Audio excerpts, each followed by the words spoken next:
Fast food companies and other food processors drive down the cost of food relentlessly and force economies of scale and efficiencies, or what are called efficiencies, on farming. And I'll just give you one example. If you go to McDonald's, anywhere in the world, you will find French fries, or chips, as you call them, and you will find that they're always made from the same potato, the Russet Burbank potato. This is a potato from America that's unusually long and difficult to grow, but that's what they want, because when you're McDonald's, you like those red boxes with a little bouquet of very long chips. It looks really good. And so they insist that all their potatoes be Russet Burbanks, and they further insist that they have no blemishes at all.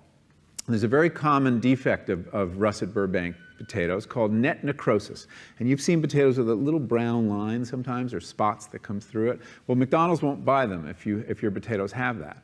And the only way to eliminate that is to eliminate an aphid. And the only way to do that is with a pesticide called Monitor that is so toxic that the farmers who grow these potatoes in Idaho won't venture outside into their fields for 5 days after they spray.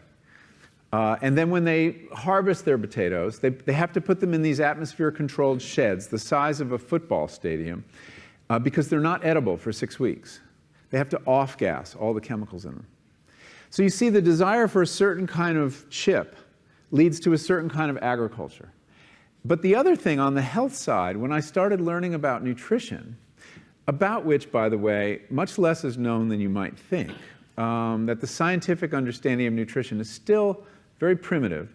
But I learned that what mattered most about one's health was not necessarily the nutrients, good or bad, that you were consuming or staying away from, or even the calorie counts. But what predicted a healthy diet more than anything else is the fact that it was being cooked by a human being and not a corporation.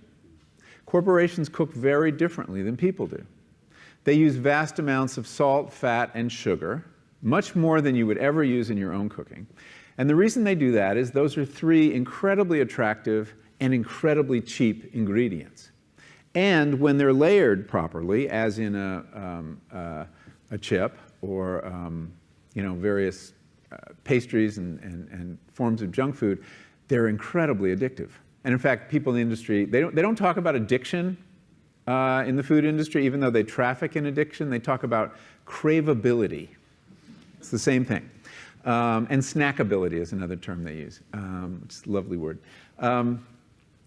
Anyway, so I came to see that cooking has a huge bearing on our health. And in fact, there's been a lot of research in America that shows that even poor women who cook have healthier diets than wealthy women who don't. So you see, the usual class bias in the quality of diet is overtaken by this fact, this key fact: who's cooking your food?